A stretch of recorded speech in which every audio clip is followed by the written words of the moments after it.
안녕하세요. 축구 전문 기자 한준입니다. 맨체스터 유나이티드의 레전드, 잉글랜드 축구 역사상, 프리미어리그 역사상 최고의 공격수 중 한 명으로 꼽히는 웨인 루니가 토트넘의 캡틴 손흥민 선수를 향해 포스테코글루 감독의 전술 지침을 무시하고 경기를 스스로 통제할 수 있어야 한다고 과감하게 조언했습니다. 영국의 공영방송 BBC의 분석 프로그램 매치 오브 더 데이의 패널로 출연해서 토트넘과 본머스의 경기, 토트넘의 전술적인 문제를 세밀하게 설명하면서 꺼낸 말인데요. 웨인 루니가 포스테코글루 감독의 전술을 토트넘 선수들이 무시해야 한다고까지 이야기한 배경에는 어떤 내용이 있었는지 웨인 루니의 해설 풀버전으로 해석하고 설명해 드리도록 하겠습니다. 먼저 진행자가 경기 하이라이트 지켜본 이후 루니에게 말을 건넵니다. 본머스가 완전히 지배한 경기였습니다. 전술적인 계획을 그야말로 완벽하게 구현을 했는데 이기지 못했어요. 본머스가 이겼어야 할 내용이었다라는 논평이죠. 웨인 루니가 맞아요 라고 하면서 오늘 본머스의 경기력은 환상적이었습니다.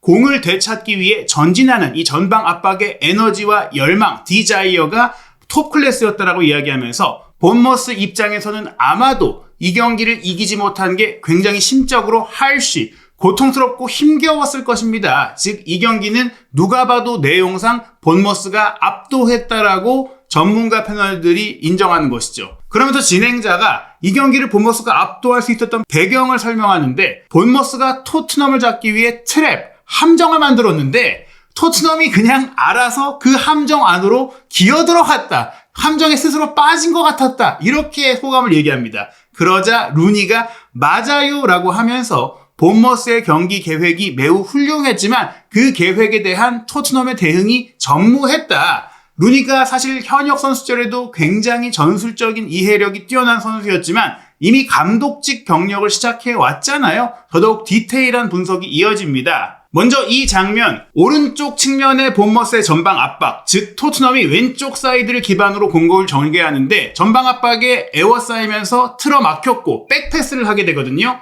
루니가 이야기합니다. 토트넘이 왼쪽에서 공격을 전개하는 장면을 보시면 본머스가 공 주변에서 압박을 하고 있죠. 그러면 토트넘은 골키퍼 쪽으로 꼭 백패스를 합니다. 이게 백패스가 거의 예정되어 있는 루트처럼 기계적으로 된다는 얘기였어요. 그리고 토트넘이 왼쪽이 틀어막히니까 오른쪽으로 공격을 전개하려고 방향을 바꾸게 되는데 오른쪽으로 가게 되면 굉장히 어려운 상황이 됩니다. 이 공이 연결될 때 본머스는 그대로 따라가면서 1대1로 대인 방어, 맨투맨 압박을 하고 있고 토트넘은 공간 뒤로 빠져나가면서 공을 받으려는 선수가 한 명도 없기 때문에 후방에서 공을 짧게 주고 받으면서 전진하려고만 하니까 상대의 전방 압박을 역이용하지 못한다는 거예요. 제가 보여드리는 이 캡처 화면을 보시면 왼쪽에서 비카리오가 백패스를 받고 백패스가 오른쪽에 센터백 로메로에게 공을 주게 되죠. 로메로가 공을 받았을 때 공을 줄 곳이 어디냐? 바로 오른쪽 전방 뒷공간인데 존슨이 이 뒷공간으로 치고 들어가는 움직임을 가져가려고 했다면 로메로가 롱볼을 때려서 위험하지 않게 공을 전개하고 비록 그 공을 이어받지 못해서 상대에게 공격권이 넘어간다고 하더라도 토트넘이 당장 위험한 자기 지정에서 상대의 쇼트 카운터를 당할 위기 정도는 내주지 않을 수 있는데 존슨이 상대의 공격 지역으로 넘어가려는 게 아니라 뒤로 내려와서 공을 받기 위한 움직임을 가져갑니다. 오히려 그 침투 공간은 본머스의 수비 라인이 충분히 커버할 수 있도록 동선을 가져가고 있죠. 여기서 토트넘이 또 하나의 문제, 로메로가 후방에서 공을 전개하려고 할 때 2대1로 수적 열세 상황이다 보니까 여유롭고 정확하게 시야를 확보하지는 못하고 공을 통제하기가 어려운 상황이 된 겁니다. 그리고 이런 압박에 직면했을 때 토트넘 팀 전체가 이 압박을 풀어나올 수 있는 탈압박에 대한 아이디어가 전혀 없어 보인다고 루니가 얘기하죠. 그 상황에서 토트넘은 항상 하던 플레이, 우리도 매우 익숙한 플레이죠. 센터백이 사이드로 공 벌리면 윙이 내려와서, 손흥민 선수도 그런 플레이 많이 하잖아요. 내려와서 받으면서 동시에 가운데로 돌려주고 하프 스페이스에서 침투하는 선수가 공을 받고 이렇게 공을 풀어가는 상황인데 존슨이 내려서 공을 넘겨주려고 했지만 상대 수비가 따라오기도 하고 그 과정에서 전방 압박, 맨투맨 압박이 이어지니까 이 공이 패스미스가 되면서 본머스 선수에게 넘어가는 겁니다. 본머스가 이 공을 받아서 다시 공격권을 토트넘 진영에서, 상대 진영에서 본머스는 하이라인을 하면서 바로 공격할 수 있는 상황이 된 겁니다. 이 장면을 보시면 본머스의 포워드 2명, 본머스가 원톱을 쓰긴 하지만 전방 압박을 할 때는 처진 공격수로 뛰었던 공미에 있던 클라이버르트가 함께 올라가서 에반 유송과 투톱을 형성하면서 투톱 압박을 하게 되는데, 루니가 얘기해요. 이 투톱 압박할 때 한 명의 선수가 오른쪽 바깥으로 돌아 들어가는 움직임을 통해서 바깥을 에워싸면서 커브 움직임을 가져가니까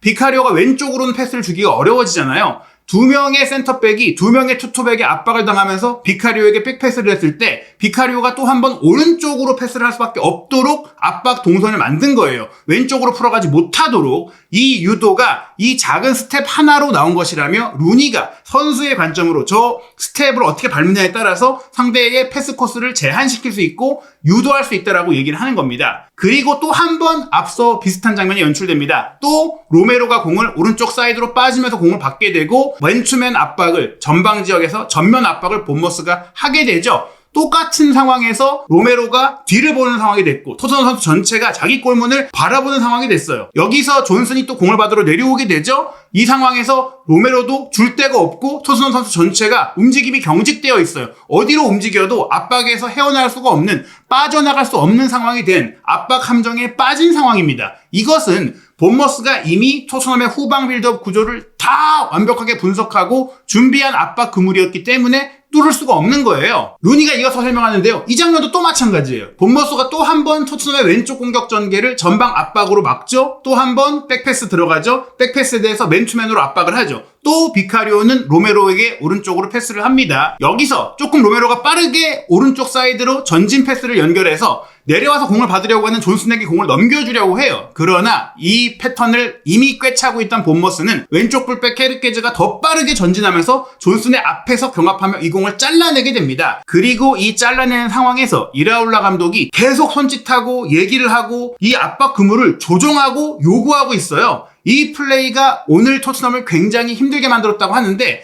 전방 압박을 요구하고 빌드업을 요구하고 본인의 전술적인 지침이 있는 포스테코글루 감독은 막상 경기 중에는 팔짱 끼고 그냥 구경만 하고 있잖아요. 그리고 고개만 흔들죠. 근데 이라올라 감독은 경기 내내 열정적으로 손짓하고 움직이고 밀어주고 이 압박을 마치 오케스트라의 지휘자처럼 지시하고 세밀하게 잡아주고 있어요. 그러니까 본머스는 제대로 압박이 통하고 효과적으로 발휘가 되는 겁니다. 그렇다면 왜 본머스는 계속 토트넘이 로메로 쪽으로, 존슨 쪽으로 공을 이동시키고 거기서 공을 빼앗으려고 한 것이냐? 골키퍼 출신 레전드인 셰이 기분이 이야기합니다. 토트넘의 후방 빌드업 구조 문제는 전반전 시작과 함께 바로 허용했던 위험했던 실점 상황과 연결이 되어 있다. 전반전 킥오프 직후 토트넘이 먼저 선축을 하면서 공을 뒤로 돌린 상황인데요. 공을 뒤로 돌리고 후방에서 만들어 가려고 하죠. 그때 오른쪽 풀백인 포로가 안쪽 인버티드 풀백으로 들어와서 미드필드 역할을 하고, 3명의 미드필드 중에 벤탄쿠르가 원래 8번 내지 6번 역할을 맡는데 이날은 메디슨도 없고 쿨루셉스키도 없었잖아요. 공미 역할이 딱히 없었던 상황에서 사르와 함께 벤탄쿠르가 조금은 전진하는 위치를 가져갔었는데,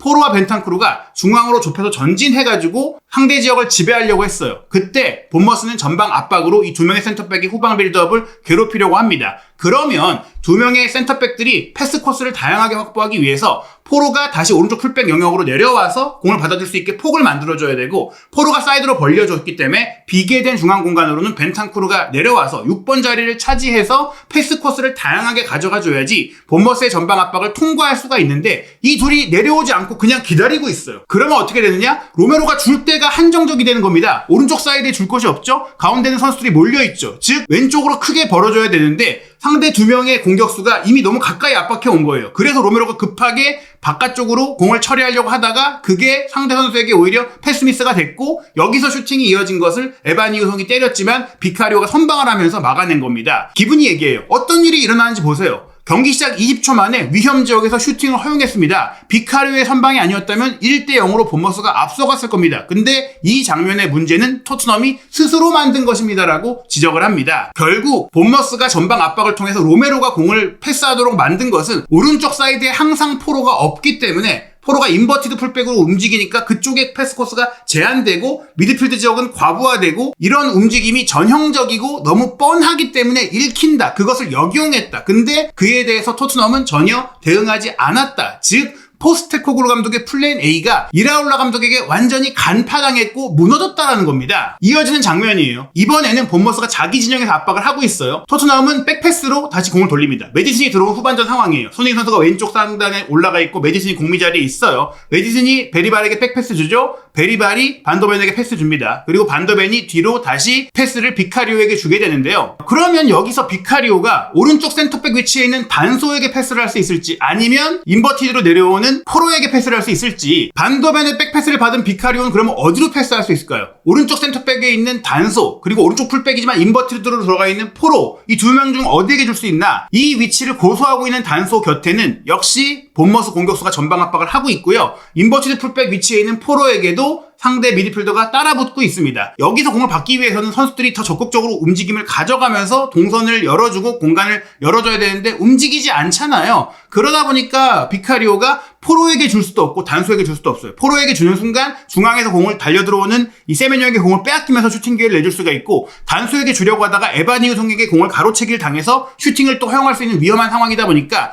오른쪽으로는 줄 수가 없는 거예요. 그래서 왼쪽에 반더벤에게 다시 주게 됩니다. 그래서 왼쪽에 있는 반더벤 쪽을 바라보게 됩니다. 근데 여기서 문제는 비카리오가 오른발잡이다 보니까 돌아섰을 때 오른발로 패스할 수가 없고 왼발로 패스를 해야 되는 상황으로 본머스 선수들이 또 압박을 하게 돼요. 그러자 비카리오가 근거리에 패스를 했다가 뺏길 수 있으니까 반더벤 근처 앞에 본머스 선수가 3명이나 있다 보니까 왼쪽 전방에 길게 손흥민 선수 쪽으로 차게 됩니다. 손흥민 선수가 공을 받기 위해 또 내려올 수밖에 없어요. 애초에 근거리로 패스를 하고 빌드업하는 게 아니라 높이 올라가 있는 손흥민 선수를 향해서 롱볼을 그냥 때렸으면 비록 그게 연결이 안 됐다고 하더라도 위험한 상황, 자기 진영에서 공을 빼앗겨서 역습당하는 상황을 막을 수가 있었는데 손흥민 선수에게 무리하게 공을 또 길게 주는 게 아니라 짧게 주는 상황이 됐어요. 왜냐? 왼발로 킥이 부정확하게 나가는 선수니까. 그래서 손흥민 선수가 따라 내려오지만 그보다 앞서서 본머스 선수가 공을 차단하게 되고 그 공을 확보한 본머스가 다시 공격을 하게 되는데, 그나마 다행히 토트넘 선수들이 수비 지역에서 이 패스를 차단하고 다시 근데 비카리오에게 백패스를 해요. 그리고 비카리오를 향해서 에바니우송이 압박을 하죠.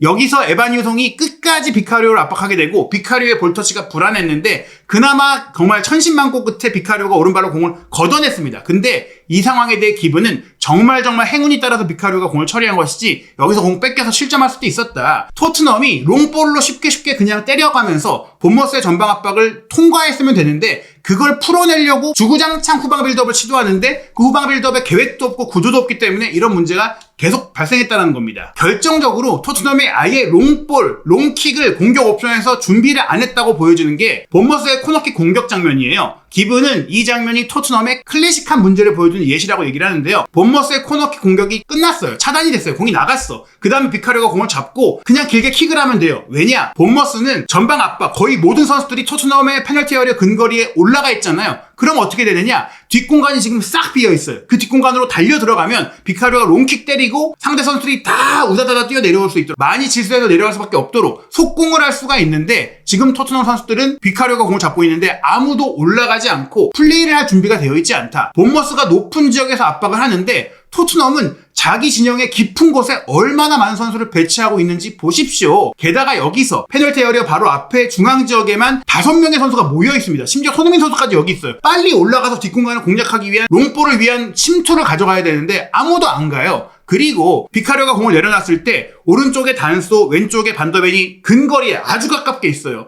센터백들은 공을 받기 위해 안에 와 있을 수 있습니다. 근데 왜 풀백인 포로와 스펜스까지 안쪽에 들어와 있느냐? 게다가 속도가 좋고 사이드에서 침투할 수 있는 스펜스는 왜 박스 안에 있느냐? 중앙 공간으로 한 번에 공을 때려넣고 사이드 뒷공간으로 때려넣고 공격을 전개할 수 있는데 왜 이러고 있느냐? 기분이 여기서 설명합니다. 반더벤에게 공을 주고 반더벤이 왼쪽에 스펜스에게 공을 주게 되는데 이때 이미 본머스의 전방 압박으로 인해 스펜스는 공을 받아도 패스를 할 수 있는 옵션 자체가 없었습니다. 결국 토트넘은 자기 진영에 완전히 갇혔죠. 토트넘의 푸어 디시전 메이킹, 형편없는 의사결정이라고 얘기를 하면서 압박을 당하고 있는 상황에서의 후방 플레이가 토트넘은 정말 호러블, 끔찍한 수준이라고 했습니다. 상대팀의 뒷공간이 이렇게 크게 열려있고 홈팬들조차 이 상황에서는 뒤에 공간이 있으니까 뻥차라고 소리치고 화를 내고 있었다는 거예요. 저희가 맨날 얘기하고 토트넘 경기 보면서 얘기하는 게 뻥차면 된다. 왜 상대가 전방 압박을 리비하고 있는데 그거를 유도하듯이 후방 빌드업을 쓸데없이 지연시키면서 하느냐. 결국 스펜스가 줄 곳이 없이 공을 몰고 올라가다가 뺏기고 쇼트 카운터를 당하는 상황으로 귀결이 됩니다. 이 장면 보시면은 포로가 비카리오에게 백패스를 하죠. 비카리오가 결국 근처에 줄 곳이 없으니까 앞으로 공을 뻥 찼어요. 뻥 찼을 때 매디슨이 공을 헤더로 뒤로 흘려줍니다. 플릭이 된 거예요. 그러다 토니 선수가 뒷공간을 침투를 하면서 그제서야 토트넘의 공격 전개가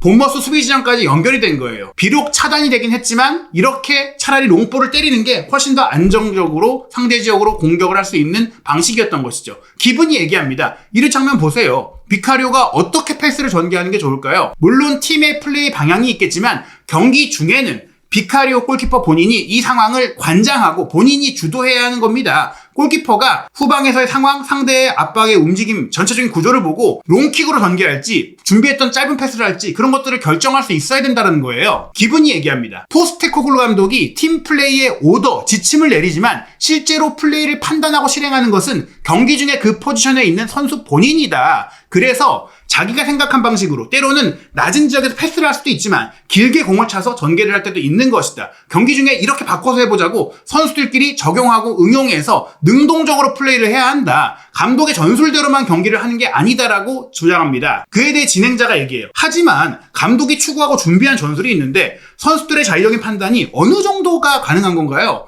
선수들이 마음대로 할 거면 감독이 필요 없고 감독의 방향성과 철학이라는 게 있는데 선수들이 마음대로 경기를 하면 안 되는 거잖아요. 기분이 얘기해요. 골키퍼의 입장에서 나는 골키퍼니까 상대의 압박 상황에 따라서 실점 위기를 야기하지 않도록 길게 공을 차는 정도 우리가 패스를 짧게 만들어가기로 했지만 여기서는 길게 차는 게 더 안전하겠다. 위험하지 않겠다라고 자의적으로 판단할 수 있다고 개인적으로 생각한다라고 얘기를 했고 루니도 얘기를 해요. 분명히 토트넘은 게임 매니지먼트에 어려움을 겪고 있고 거기에 가장 큰 문제 중에 하나가 골키퍼가 공을 어떻게 전개하는지에서 문제가 있다. 그러자 진행자가 얘기합니다. 감독이기도 했던 루니에게 만약 당신이 감독인 팀에서 선수들이 상황에 따라서 판단할 수 있는 자유를 주는 편인가요? 루니는 100%죠. 100% 이렇게 얘기해요. 축구 경기에서 아무리 감독이 추구하는 플레이 컨셉트가 있다고 해도 각각의 상황에서 선수들이 직접 결정을 내릴 수 있는 기회를 줘야 한다면서 물론 전체적으로는 팀의 기준에 따라야 되고 팀마다 그 자유도의 범위는 다를 수 있다라고 단서를 달기는 합니다. 감독이 어느 정도 선수들에게 자유를 주는지 그 원칙은 다르다는 것이죠. 기분이 얘기해요. 루니 얘기해. 그런데 감독이 이렇게 롱킥 하지 마라. 짧은 패스로만 우리 만들어가자. 이렇게 지시한다면 어떻게 해야 되나요? 물어보죠. 루니가 그러자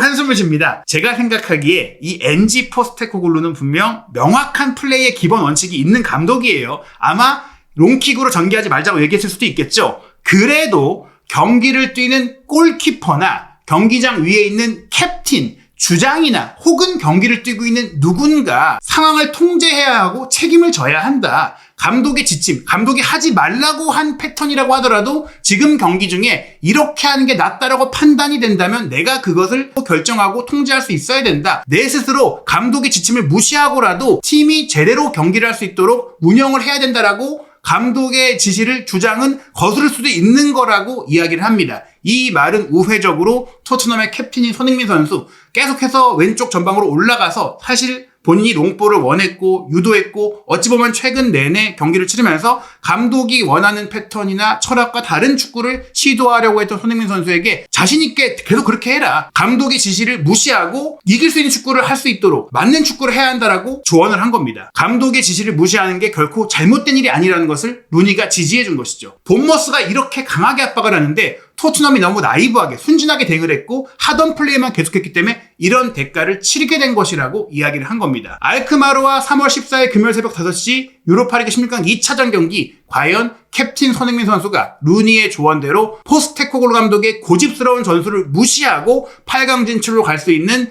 자신만의 길을 열 수 있을지 그리고 3월에 있을 A매치 오랜만에 한국에 와서 경기하는 손흥민 선수의 경기 일정과 티켓 예매 일정도 확정이 됐습니다. 보시는 이 일정대로 플레이 KFA에서 예매하실 수 있습니다. 한준TV와 함께 3월에 열릴 손흥민 선수의 모든 경기, 국가대표팀의 월드컵 예선전 경기까지 소통방송 입중계, 경기 후 분석과 해외 반응, 구독, 좋아요, 알림 설정을 통해 빠르게 확인하시기 바랍니다.